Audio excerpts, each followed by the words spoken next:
Do you want to know how amazing people connect?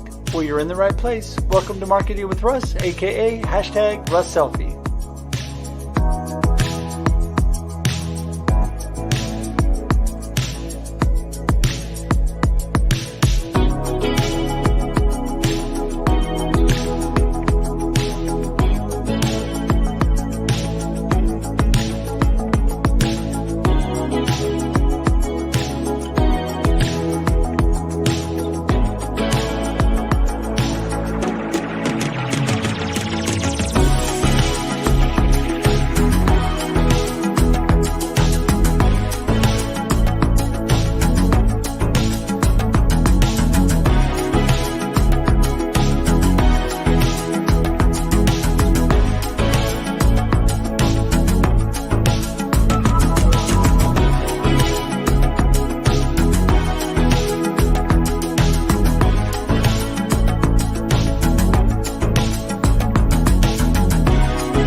Thanks for connecting. And if you like what you hear, please share.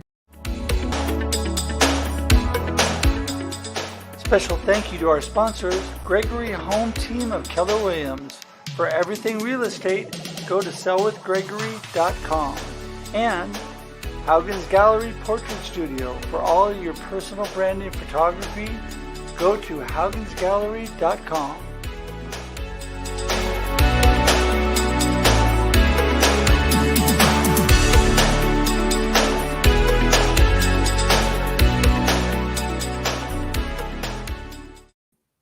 Good morning, everybody. Oh, I love Monday mornings. I do. I mean, you may say, it's not your favorite day of the week, but it's definitely my favorite day of the week. I love to get the week started, not only on Marketing with Russ, aka #RussSelfie, which you're all joining me on today, but also just getting the exciting week started with great things. I tell everybody that I put on my awesome filter in the morning. That is how I love to filter life. So I want to look at things from the positive perspective. So that's what I'm all about. Hey, everybody, I'm Russ Hedge. So glad you're with us today for Marketing with Russ, aka #RussSelfie. Got a great guest, Doug Cooper, coming up. Very excited. What a story. Incredible, inspiring story of his life. And he has done so many things, from being a writer to a scientific now I'm forgetting exactly what he was, but he also was a Harvard professor, and he helps people write books today. He's going to tell us all about that and all about his journey.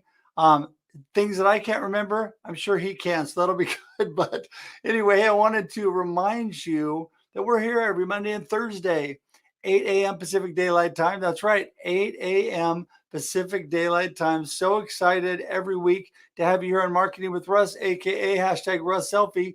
Also, I love to connect with people, and you can connect with me at russhedge.com. I'll tell you that a few times, but russhedge.com, the best way to connect with me. I have links to all my social media, everything you need. And don't forget, I'm the author of Befuddled, Live the Life You Choose, a book that is there to encourage you, lift you up, give you a positive mindset on life. And I would love for you to pick up a copy of that. You can pick it up at bookstores in Oregon and Southwest Washington, also at Amazon and all online booksellers. So I hope you get a chance to get a copy of that. It's both in ebook form and in paperback form. And there's even a companion workbook you can pick up that goes with that and helps you get the full benefit. So a couple quick other things I want to remind you about. This is a busy week. Wednesday, 7 a.m. Pacific Daylight Time, season 2 of The Experience Live with Russ and Scott starts. That's me and D. Scott Smith, 7 a.m. Pacific Daylight Time on Wednesday, every Wednesday. And so super excited to have you with us. We have some incredible guests. We got Osama and Oleg coming up this Wednesday, but also we have a great new guest coming up this season you may know. So you want to check that out, check into that. Also, I have a great episode of Russ Reels Live Friday. Got a great panel of outstanding people and friends. So check that out as well. So anyway, I could keep going on and on, but that's enough about me because I really want to get dug in here. First of all, I just want to thank those that are already tuning in and saying hi, and I appreciate all of you. Please comment this morning, and we will flash those comments during the broadcast. So if you could just comment and say hi, you're here. Make sure to share this with your friends too. All right.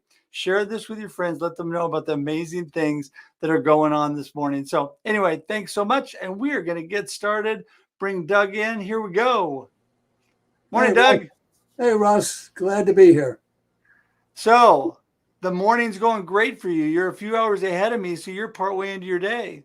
Well, I've been out. I've gotten going. I took a walk with the dog, did my exercises, got myself psyched up and ready to be on your program. It's been a lovely start.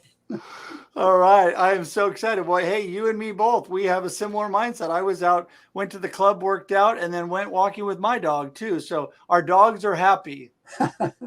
Parallel lives, Russ, with a 3-hour time delay. There you go. There you go. It's a little time delay, but you know what? It's just wonderful. It's wonderful just to have you on this morning because, you know, you and I got a chance a couple times to talk now. You just have an amazing story. And, you know, before I forgot to say you were an environmental scientist, I'm forgetting my terms. For so many years, you know, you've been a Harvard professor. You've been working on technical journals. You've done so many things. And you also have a real personal story right now. So for those that don't know much about you, I'm going to turn it over to you. Tell us a little bit about you, about Doug, and about all that you've got going on.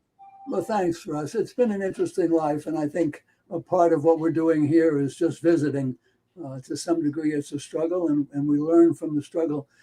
Right now, I'm partly retired. I'm helping people write and publish their books. My company is called WriteYourBookWithMe.com, and it starts from a labor of love. And that love affair goes back 50 years. In 1963, I was at Cornell. I was a physics major, sitting in a class, a Chinese language class. I had Latin and French in high school. I'd done pretty well in math and English. And I thought that a mathematical and scientific career was likely to pay off more than an English writing career. So that's partly why I was a scientist. And anyway, the middle of the first year of the Chinese language course, we get a new student, and her name is Tina Su. What's her last name? Well, her last name is Su. It's S-U, because it's a Chinese name, because Tina Su is Chinese. And Tina Su knocked my eyes out. She was just, to me, the epitome of femininity. Turns out she was smart, she was considerate, she was loving. It took less than a month for me to fall in love with her. And from February of 1963, Valentine's Day, to this very day, over half a century, I've been in love with Tina Su, who is now Tina Su Cooper. Tina Su Cooper right now is quadriplegic for the past 17 years, attached to a ventilator, getting round-the-clock nursing care at home that I manage, and our love remains as strong. So this is the story that we have told to other people. And about a decade ago, I had told it again to somebody and was telling Tina as she lay in bed, quadriplegic, as I say, on a ventilator. And she said, are you going to write the book? Because people have often said your romance deserves to be a book. And I said, do you want me to? And she said, yes. I said, okay, I'll write the book. And indeed, over that spring of 2011, I sat down and I wrote what became Ting and I, a memoir of love, courage, and devotion.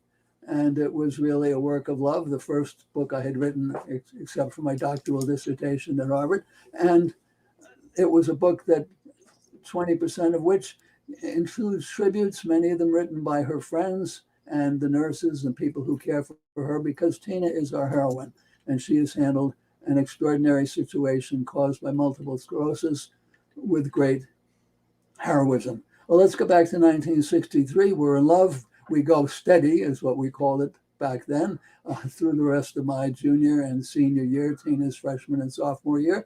And these days, people in that situation would have been engaged and probably get married in a few years. But back then, both sets of parents were against an interracial marriage, and Asian students were extremely rare. There was, a few dozen perhaps at Cornell, and a population of 10 to 20,000, so it was quite rare. And we took our parents' advice. We separated with a lot of tears and a lot of unhappiness. And the idea was that perhaps in a few years we would be independent enough that we could marry each other without having it fail and without the great difficulty. Well, I graduated from Cornell with a bachelor's in physics. I worked for IBM for half a year, got drafted, went in the Army, went to Fort Detrick, which is the Army's Biological Warfare and Defense Laboratory in Frederick, Maryland. And after a year and a half of working with the specialty of sampling the air for hazards, especially biological warfare agents, I got essentially a job, and then followed by a scholarship to Penn State, where I got my master's degree in physics. And from there, I got my doctorate in physics in engineering, actually, at Harvard, where, again, I studied things that had to do with air pollution, eventually industrial hygiene, and contamination control. Meanwhile, Tina had written to me and said she was going to be getting married.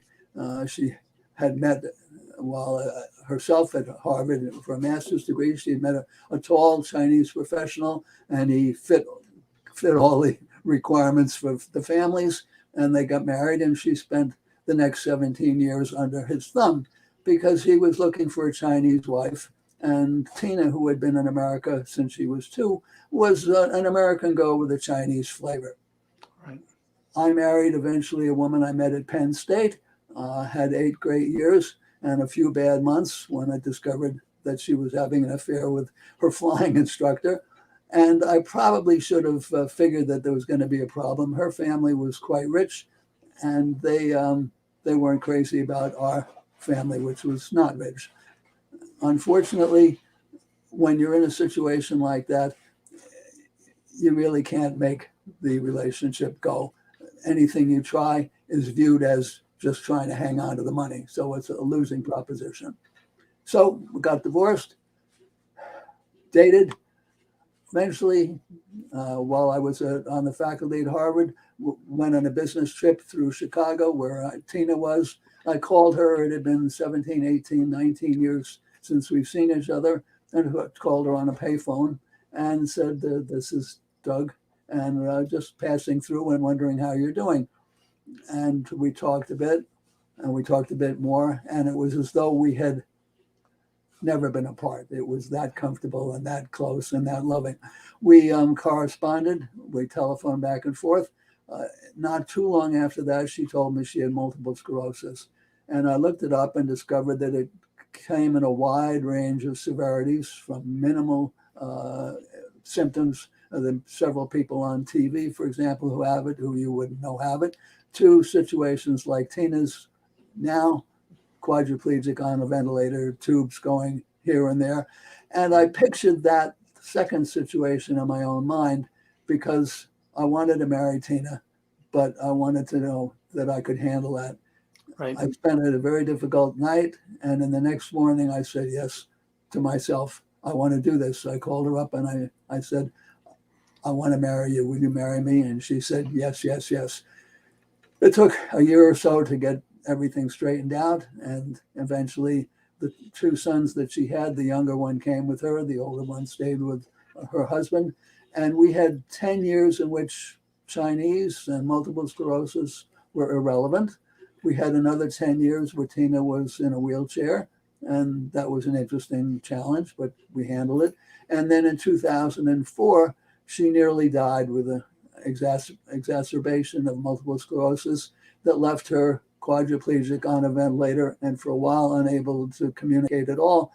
And when they had taken her to the hospital, I had to fix something at home, take care of things. So when I got to the hospital, 20 minutes or half an hour after they had taken her there, I said, what's happening? And they said they brought her in and she's had a multiple sclerosis attack, exacerbation. And I said, what are they doing? Well, they said, she said that she didn't want any extraordinary things done, any special things done, no tubes. And I said, no, I said, the MS affects the mental capabilities of the patients. I have a power of attorney. You do everything you can to save her life, and we'll sort it out later. And indeed, a few weeks later, coming out of a therapeutic coma, we communicated, and I asked her, well, did I do the right thing? And she said, yes, I want to live for you, for my children, for myself. And so after 100 days in the critical care unit here in New York State, we were given the choice of home or the hospice. And in the hospice, they feed you and they keep you out of pain, but you are likely to die. And in fact, you don't get sent to the hospice unless you have a life expectancy of a few months. So this was 2004, life expectancy of a few months, and we decided it would be home. And from home, we have now managed 17 years of care, essentially like the critical care unit in the local hospital. And Wow. it's been an extraordinary thing. And as I say, midway, we wrote the book, Ting and I, A Memoir of Love, Courage, and Devotion, to emphasize the importance of love, of marriage, and devotion. And eventually, I found out that I could help other people write and publish their books. And I've enjoyed doing this ever since. That is amazing. Amazing. What an amazing story, Doug. I mean, I Thank don't you. even know what to say after all that, except for number one, if you could please put the link to your book. I'm assuming it's on Amazon. If you could put your link to the book in the comments after we get done today, that would be great. So people know how to get that, or wherever they do get it, just put the link in for that. Probably how do I do that? Well, We'll do it later. yeah, well, we could talk about it after. We'll just put it in the comments for Thank the you, Russ. show. Yeah, and then also, I mean, just amazing being able to. Obviously, your love is so deep that you're able to overcome these tremendous challenges, and that is amazing that she was put on hospice that long ago in 17 years. When my father, the example personally that I have with hospice, was put on hospice. He was gone less than 5 months later. And so, that usually happens fairly quickly. And so that's amazing that I think it's her love for you and your wonderful kindness that's kept her going. I think you're exactly right. Yes, the usual thing is that if they're in the hospice, it's a few months, and Right. we've got 17 years at home. It's very, very special, and it's been very close and very intense and Yeah. very loving. So it's the central theme of my life, and I think it's the central theme of hers. And you have to give her a great deal of credit. She has not quit. She's been a terrific person. She's the daughter of Chinese people. On her mother's side, they were among the richest families in China, broadly speaking, back in the 40s. And that woman married a scientist, a chemical engineer who got his doctorate from MIT, though he was fairly poor in comparison to her grandmother's family. And Right. at the end of World War II, they were given, because they had helped the Allies, they were given special pass to come to America. And they came with Tina and her older sister.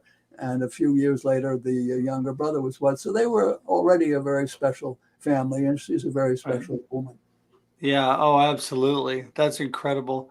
Well, hey, that is really what I wanted to hear about. But also, I want you to get a chance to tell people a little bit about, since we have about 10 minutes left. So, tell them a little bit about your helping people write books, what you do there. Right. Well, there are lots of good reasons to write a book. As you know, with Befuddled, for example, it makes, at the very least, a nice business card, a good, thick Yeah. business card, and it helps the people who read it to learn more. There are a variety of reasons to write your book. I wrote Ting and I, A Memoir of Love, Courage, and Devotion, primarily as a tribute to Tina, because I admire her so much, but also to tell people of the importance of marriage and of love and of devotion.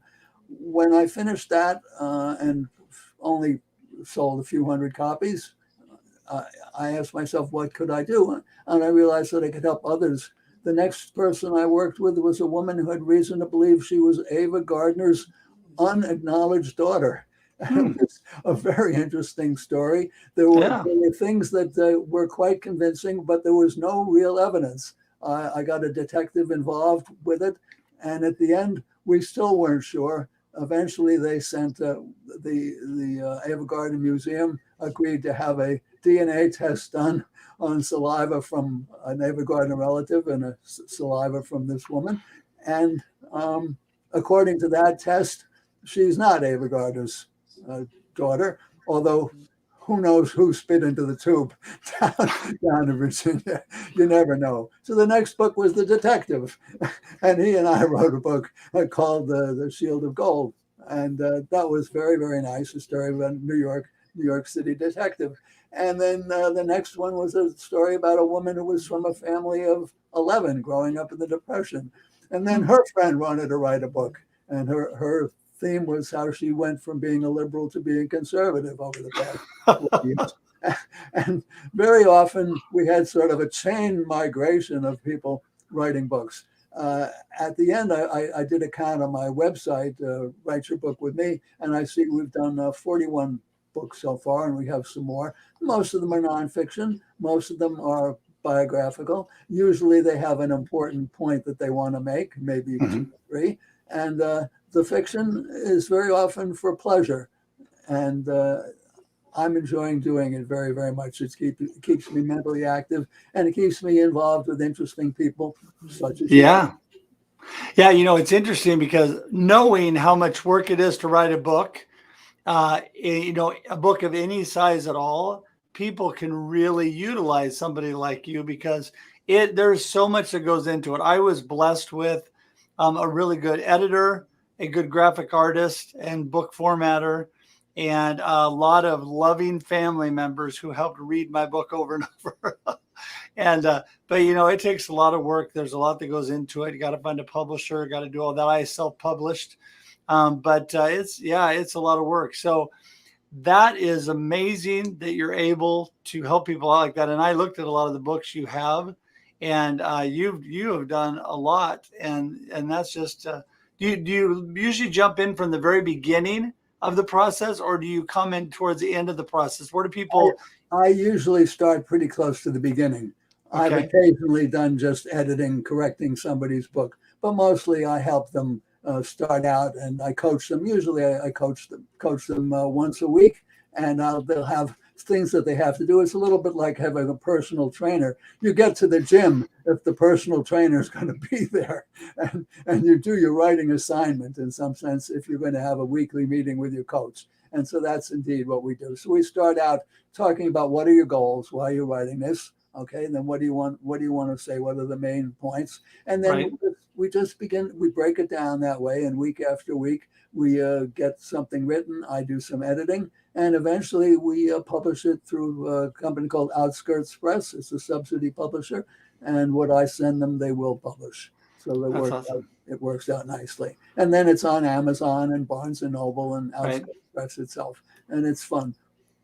Yeah, that does make it fun. It's nice to be able to get your work out there. And I did my second publishing. I did straight through Amazon with the workbook that I did that goes along with Befuddled: Live the Life You Choose, and even that is some work when you're putting those together. So yeah, that is amazing. People definitely need a coach like you.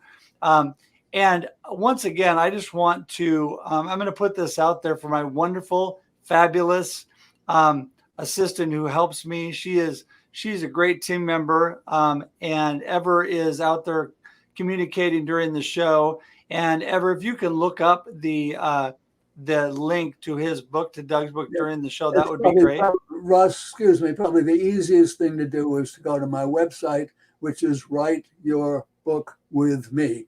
Got it. And from Right. there you get everywhere else. So Write Your Book With Me.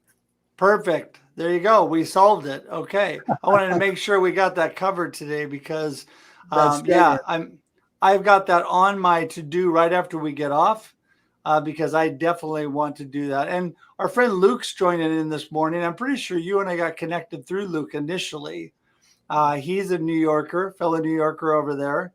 And what a great individual, great connector. That's what I love about today's media, Doug, is the ability to connect with wonderful people like you and hear incredible stories. And I appreciate all that you've done and all that you're doing now so much.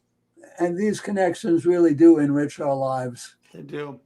Oh my goodness. I couldn't agree more. They definitely do. It enriches every moment of every day. That's why I love to connect with people, because I learn more all the time. And and I appreciate you. And now I know where to go when I have to write my next book for advice. I'll be calling you up. Well, I'd be delighted to help, but I bet you don't need much help at all. Well, trust me, I could always use help. But anyway, hey, so we've got to wrap things up here, Doug, but I wanted to make sure, we've given your writeyourbookwithme.com information, but give us your contact information if people want to talk to you about writing a book, if they just want to hear more about your story. What's the best way to get in touch with you? Sure. The best thing is to go right to that site, writeyourbookwithme.com. And there's a contact form there, and I think that's best. I do have an email address, douglas@tingandi.com. That's a little hard to communicate. Ting Ting was Tina's baby name, Ting Ting, like Tingle, and she became Tina, and the book was called Ting and I. So, but Douglas@tingandi.com, or better yet, Write Your Book With Me. Thanks, Russ. I appreciate your promoting the site and the book. That's great. You bet. Hey, I'm glad to. That's amazing. So, hey, so as we wrap things up here, Doug, I just want to thank you again. And as we get done here, I'm going to send you back to the green room. If you hang tight, you and I'll talk for a minute after. But do appreciate you so much. Hope you have a fabulous, blessed Monday. Thanks so much for coming on and enriching the lives of those people that watch this show. Well, this was a real pleasure, Russ. Thanks for having me. Thank you. All right. We'll talk to you in a minute here. Hey, everybody. Man, I'm telling you, what a blessing. What a blessing. So great to have everybody on today. Appreciate Luke, you coming on and all that you do and connecting. Appreciate you. Helen, thanks for being on today.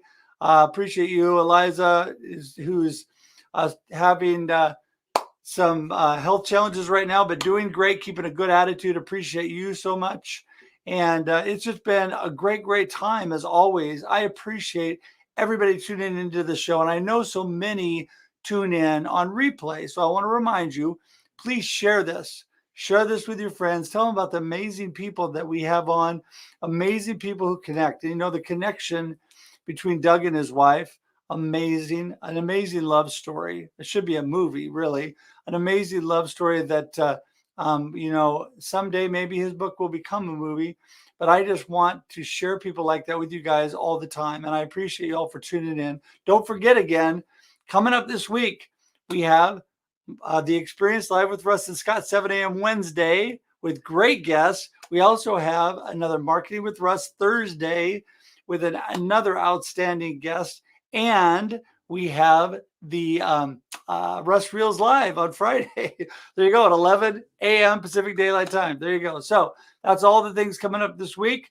Appreciate you all. If you need any more information or want to know about the classes I've got going online or anything else, I would love to help you. I love to help with marketing coaching, with coaching within your team and your business. Anything I can do to add value and bless you, I am always so, so happy to do. And thank you, everybody. Thank you so much. I love all you tuning in today. You're all so amazing. And until we meet again, I'm just going to say have a blessed day and a blessed week. We'll talk to you soon. Bye-bye.